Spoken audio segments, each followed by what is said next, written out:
Vean lo que está pasando en Venezuela y ahora van a escuchar también a Domingo Cavallo. ¿Por qué? Porque en Venezuela hay una crisis monetaria. En Argentina hay preocupación porque la economía no se reactiva.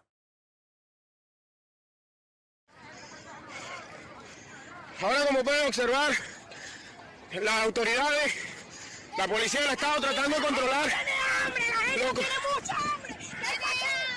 ¿Hasta cuándo la vamos a perder este gobierno? Lo que está pasando a esta hora en el centro de la ciudad de Maracaibo. Fuertes protestas, las autoridades tratando de controlar la situación. Director, tratando de controlar la situación de lo que está ocurriendo en el centro de la ciudad de Maracaibo. Fuerte saqueo, comerciantes, personal general, las autoridades tratando de retomar el control de la zona. De retomar el control de la zona, pero ahí viene una avalancha de personas. Ahí viene una avalancha de personas, ahí viene una avalancha de personas. ¡Realmente, vente!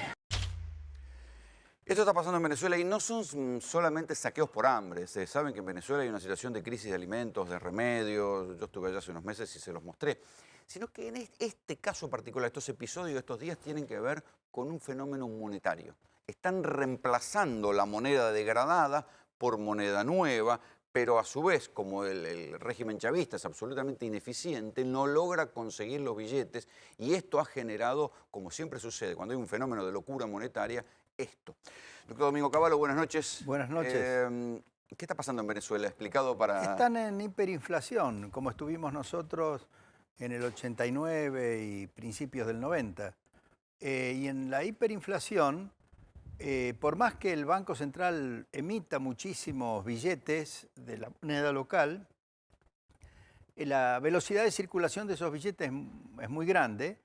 Recién escuchaba a un economista venezolano dar la cifra de bolívares en términos de dólares per cápita, que había 12.000, digamos, bolívares o 12.000 dólares, y ahora hay 60 dólares. O sea, claro, no vale nada el bolívar en términos de dólares. De una situación como esta solo se sale con una dolarización de la economía. Es decir, ellos van a tener que reemplazar totalmente o hacer que circulen y que la gente se pueda manejar en dólares y que los salarios y todo se pague en dólares. Y en todo caso, al bolívar, mantenerlo como una moneda, pero nadie la va a querer utilizar porque se desvaloriza minuto a minuto. Pero si luego ordenan la economía, por ejemplo, Ecuador, a pesar de que ha tenido un presidente con ideas más o menos parecidas a las de Maduro y Chávez. Sí, mantuvo la dolarización. Claro, la dolarización lo ayudó a mantener por lo menos en funcionamiento el sistema monetario, el sistema financiero. Y yo creo que en Venezuela van a tener que avanzar en esa dirección. Lo mejor que podrían hacer es mirar cómo fue, no tanto la experiencia de Argentina, porque nosotros teníamos un sistema un poco más sofisticado, tanto financiero como monetario, sino la de Perú. En la época al principio del gobierno de Fujimori, al final del gobierno de Alan García, también había una situación muy parecida a la que hay ahora en Venezuela. Entre paréntesis, de haber seguido el gobierno kirchnerista con ministros de Economía como Kicillof, en 1 o 2 años hubiéramos estado exactamente en la misma situación que está viviendo hoy Venezuela, es decir, en medio de una hiperinflación. Ya que introdujo la comparación, usted sabe que las comparaciones son odiosas, pero acá en este momento también hay una preocupación porque la inflación baja más lentamente de lo que se esperaba y hubo un pico de inflación importante este año, con un 40% de inflación más o menos para el primer año del gobierno de Macri. Sí. ¿Qué es lo que se está haciendo mal? No, lo que pasa es que se imponía la unificación del mercado cambiario y obviamente los precios de los productos de exportación estaban al tipo de cambio oficial. No así los de importación, porque como no había prácticamente importaciones, y las importaciones que se producían después los vendían a los precios del mercado paralelo. Pero los productos de exportación, que son importantes, estaban con precios muy deprimidos. Pero esos precios muy deprimidos desalentaban totalmente al sector agropecuario, a las economías regionales, a todas las actividades productoras de alimentos. Entonces, el gobierno no tenía otra alternativa frente a los controles de cambio y al... Sí, que devaluar y unificar. Claro, unificar. La devaluación, en realidad, si uno la mira con respecto al dólar paralelo, no hubo devaluación, al contrario, No, hubo claro. apreciación. Porque la inflación se comió la diferencia. Bueno, claro, lo que pasa es que, además del tema de la unificación del mercado cambiario, aquí el gobierno heredó mucha inflación reprimida por controles de precios, por tarifas totalmente atrasadas, que solamente se pueden mantener pagando subsidios que crean un agujero fiscal muy grande.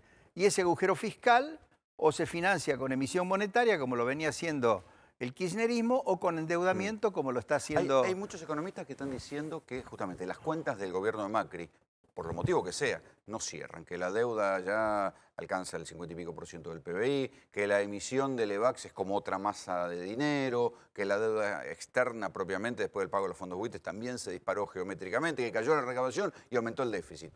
Bueno, ¿Este pero cruce lo ve peligroso usted? Eso es todo un sinceramiento de inflación reprimida, de desequilibrios fiscales, de endeudamiento que... ¿El sinceramiento puede llevar al precipicio? No, que estaba escondido debajo de la alfombra. El kirchnerismo mintió alevosamente en todos los frentes, escondió los desequilibrios, le hizo creer a la gente que le estaba brindando un buen nivel de vida en base a medidas que eran insostenibles en el tiempo, y eso iba a terminar muy, muy mal. Lo que hizo Macri y lo que está haciendo el gobierno de Cambiemos es primero sincerar la situación. Esto pasó ya, por ejemplo, en el año 58, cuando asumió Arturo Frondizi. Había quedado una economía muy distorsionada al final del peronismo, del 55 al 58. Los gobiernos de la Revolución Libertadora habían introducido, claro, habían, digamos, producido algunos ajustes, pero muy tímidos, y vino Frondizi y se vio obligado a sincerar la economía. Y bueno, ahí apareció Alzogaray y la gente no lo recuerda con cariño. Yo creo que forma parte de los castigos que se hacen a la gente que toma medidas realmente valientes y pensando en el futuro. Pero fíjese, Frondizi, que puso en marcha un plan de desarrollo primero, lo cual fue muy bueno, que se lo había diseñado Frigerio, pero en materia de estabilización comenzó con una inflación de prácticamente el 100% anual. Pero Frondizi, que era un hombre, un estadista, se dio cuenta que para consolidar el desarrollo necesitaba estabilizar la economía, no podía tener esas tasas de inflación. Entonces integró un plan de estabilización y desarrollo. Usted sabe que las comparaciones son odiosas, segunda parte. Usted logró bajar la inflación, que venía mucho más complicada, más rápido que el macrismo. ¿Por qué? Bueno, porque nosotros partimos de hiperinflación. Cuando se parte de hiperinflación, claro, pero cuando se parte de hiperinflación ocurre lo que está ocurriendo en Venezuela. O sea, se destruye el sistema monetario, la gente repudia la moneda local, y ya en el caso de Argentina, que había un poco más de sofisticación que en el caso de Venezuela, la gente ya se manejaba con dólares. Entonces, nosotros dijimos, si la gente eligió manejarse con dólares para ahorrar, para sus transacciones, etcétera, pues pongamos en circulación el peso convertible en dólares, y además dejemos que la gente use los dólares y que todo se pueda hacer en cualquiera de las dos monedas. Entonces, claro, al recrearse un sistema monetario que le decía a la gente, ahora ya no se le va a poder cobrar el impuesto ahora porque la gente se sigue yendo al dólar. Bueno, pero ahora, sin decirlo, el gobierno se está moviendo para mí en la dirección correcta en esta materia de sistema monetario, porque ha facilitado que se recreen cuentas en dólares, por lo menos caja de ahorro, depósitos a plazo fijo, que se puedan dar créditos en dólares en el sistema financiero. El blanqueo va a ayudar a que la gente pueda traer los dólares y no esté obligado a cambiarlos por pesos. Y yo creo que lo único que yo les critico es que no explican bien que en realidad van hacia un sistema bimonetario. ¿Vuelve la convertibilidad? Bueno, una convertibilidad flotante, es decir, con tipo de cambio no fijo, sino que usted nunca determinado por el mercado. Usted nunca lo alcanzó a hacer. No, pero eso es a lo que tenía que converger la convertibilidad de aquella época. Fíjese, este régimen que yo recomiendo para Argentina y que creo que el gobierno tímidamente se mueve en esa dirección, pero no se anima a decirlo, ¿no? Este régimen funciona muy bien en Perú. Perú, para los que han analizado el desempeño de las economías que tienen esto que se llama metas de inflación, en inglés le llaman inflation targeting, que es lo que quiere hacer y que empezó a hacer aquí Sturzenegger, es el país que tuvo el mayor crecimiento y la menor inflación, incluso mejor que Chile, mejor que Colombia, mejor que México y mucho mejor que Brasil, por ejemplo. Entonces, yo creo que en Argentina vamos a ir en la dirección correcta, también en materia fiscal. Por ejemplo... A ver, eso le iba a decir. Hay que hacer un ajuste fiscal, pero se pierden las elecciones para el gobierno, ¿eh? No, pero acá lo más importante para mí, tienen que trabajar por el lado de los impuestos. Lo que es un desastre en Argentina es el sistema impositivo. Es lo que se está discutiendo ahora en el Congreso. Claro, el ajuste fiscal, el obvio, es el que viene de la mano de ajustar las tarifas públicas y reorganizar un sistema, porque ahí se eliminan 3 o 4% de gastos del gobierno que son en forma de subsidio. El crecimiento de la tarifa puso a la gente un poco nerviosa. Hubo Bueno, cacerolazos y todo, ¿eh? porque no se... El grave problema que yo veo que tiene el gobierno de Macri es que fueron muy eficientes para ganar las elecciones, tuvieron buen asesoramiento de campaña, pero el último año, a pesar de que tenían buenos técnicos y buenos profesionales, en lugar de utilizarlo para planear una reforma impositiva que es fundamental en Argentina, una reforma de los precios relativos, los precios de las tarifas públicas, pero con... ¿Será porque no pensaban ganar? Por eso. No, les dieron malos consejos, porque ahí, bueno, no malos consejos en términos de ganar la elección, porque se los dio Durán Barba, y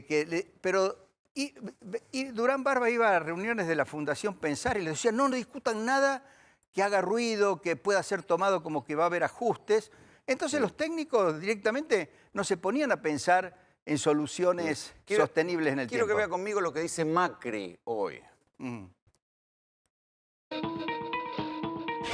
Este desbarajuste en que no se pagase lo que valía la energía también llevó un proceso de que no se invierta, no solo en tener recursos energéticos propios, sino en las infraestructuras para que llegue a nuestras casas. Cada vez que prendemos una luz, es de las cosas más pavas que hay en el mundo. Es tan simple que no hace falta ningún curso de capacitación para prender la luz. Pero hay un montón de cosas que suceden detrás de ese instante que se prende la luz. Y eso lleva inversión, lleva trabajo. Pero esas inversiones van a llevar también un tiempo para que, de vuelta, haya expansión de redes, mejora de redes, para que la gente tenga acceso a esto tan elemental que es la energía, que nos permite crecer y que tenga certeza, seguridad. Hemos hecho un montón de cosas que van a disminuir un poco los niveles de corte este verano, pero vamos a volver a tener cortes, porque, insistimos, esto es un día tras el otro, no de un día para el otro.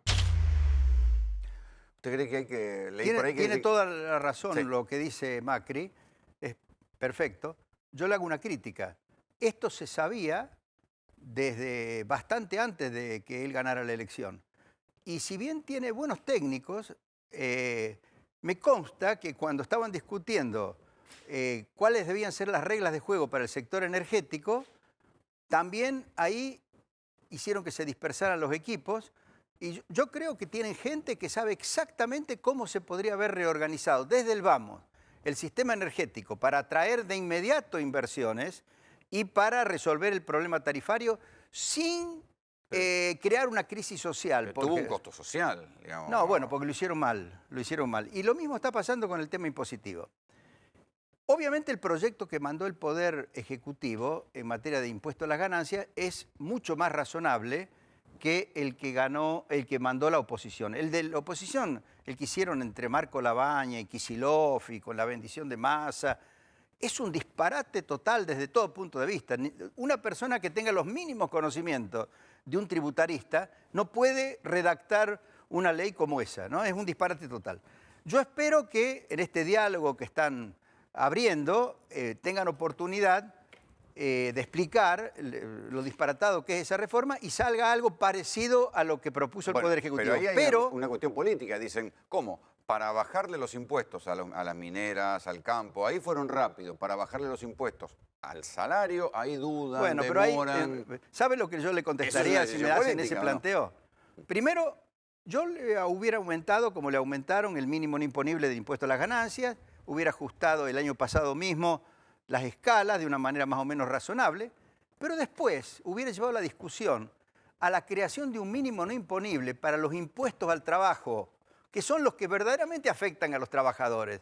Si usted mira la liquidación de un sueldo de un trabajador que no paga impuestos a las ganancias porque tiene sueldos bajos, va a ver que le hacen un montón de descuentos. Esos son impuestos.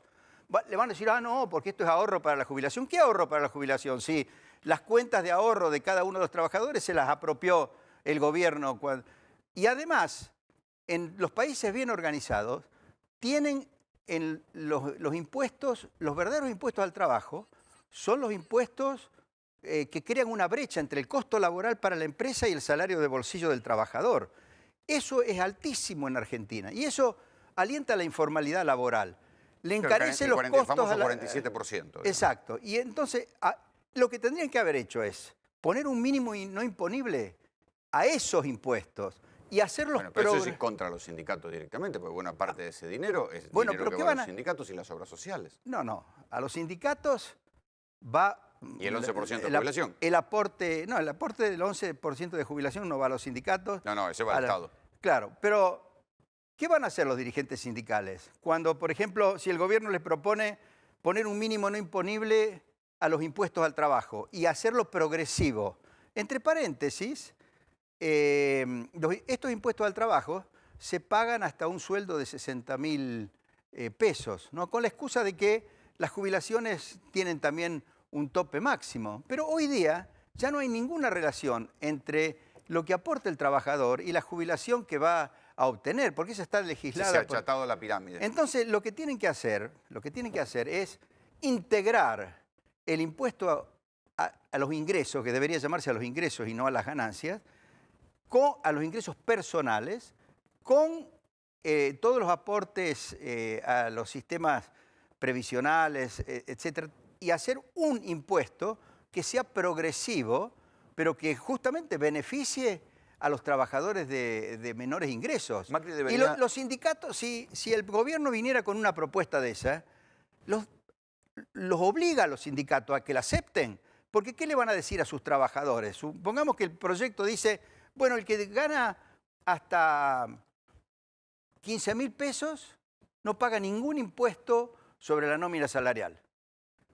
Que los sindicatos van a decir, no, porque esa plata la manejamos nosotros. No, justamente un gobierno que quiere transformar la realidad tiene que utilizar argumentos sólidos para descalificar a las opiniones interesadas. Los sindicatos con todo este tema lo que quieren es manejar la plata a los dirigentes sindicales, aunque esa plata salga del bolsillo de los trabajadores y salga de los trabajadores que tienen menos ingresos. Por otro lado, con ese sistema que hay ahora de fuerte gravamen a los salarios bajos por todos estos descuentos que se le hacen al trabajador, más los aportes patronales que tiene que hacer, eso empuja la informalidad laboral.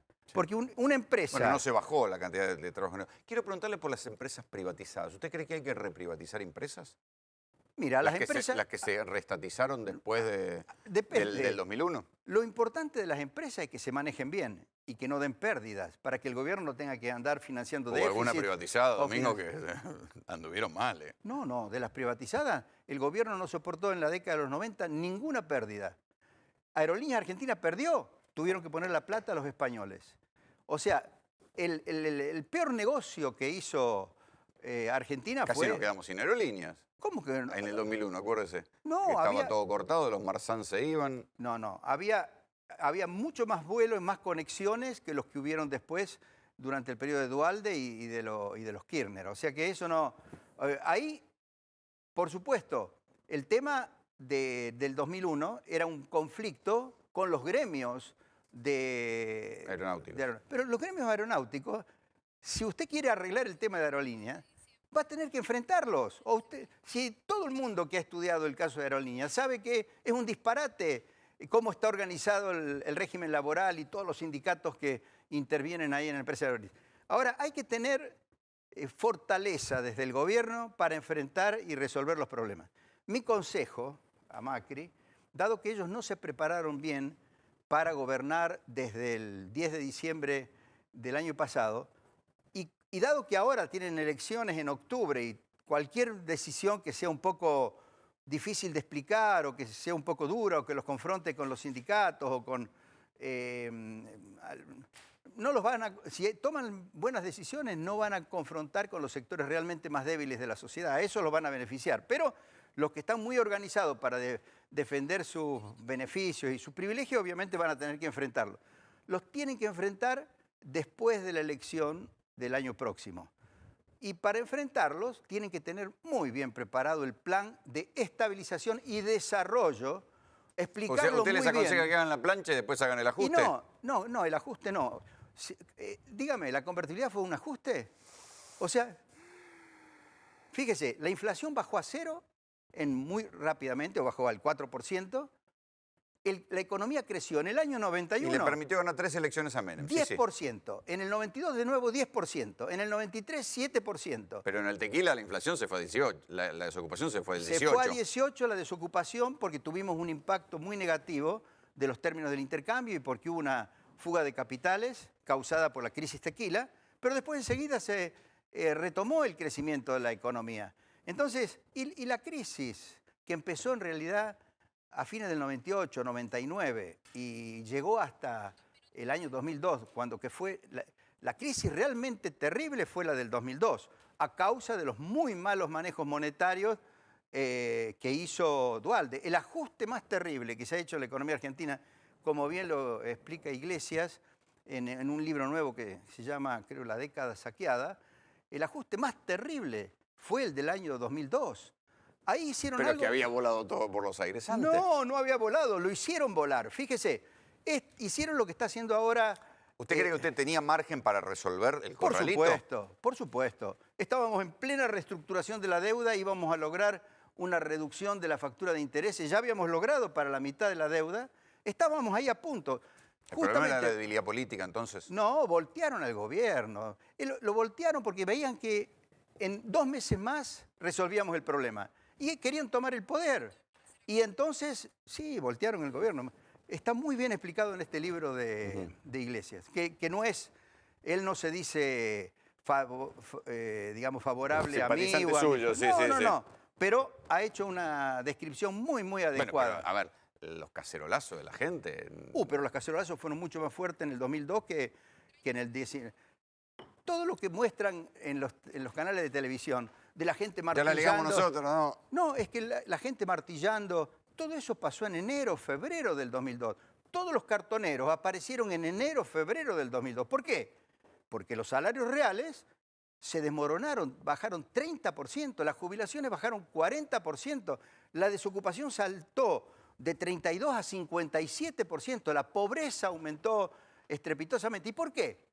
Porque le robaron a los pobres y a los ahorristas para darle a los ricos que estaban endeudados en dólares y a los cuales le licuaron todos los pasivos. O sea, nunca hubo una política tan reaccionaria, tan contra los intereses de la gente. Fue un cambio de modelo económico. Bueno, un cambio de modelo, pero muy para peor. Y hubiera terminado muy mal eso de no haber sido porque tuvieron una suerte los Kirchner y también Duhalde al final de su periodo, de que los términos del intercambio, los precios de la soja, los precios de las commodities se fueron a las nubes y entonces eso los ayudó a hacer todas las barbaridades que hicieron en esta década. Como siempre, Domingo, un gusto discutir con usted. Gracias Pero por venir. yo creo que hay que apoyarlo al gobierno y las críticas que hay que hacerle deben ser constructivas para que pueda resolver los problemas. No ponerle palos en la rueda como los que le está poniendo la oposición para que todo vuele por los aires, como hubiera volado si ganaban ellos las elecciones. Muchas gracias por venir. Muy bien. Así nos vamos. Esto fue Tercera Posición. Pasen un buen fin de semana. Accede al auto que siempre soñaste. Conoce Auto Advance. Todos los modelos, amplios planes de financiación y un equipo de ventas listo para asesorarte. www.autoadvance.com.ar. Auto Advance lo hace posible.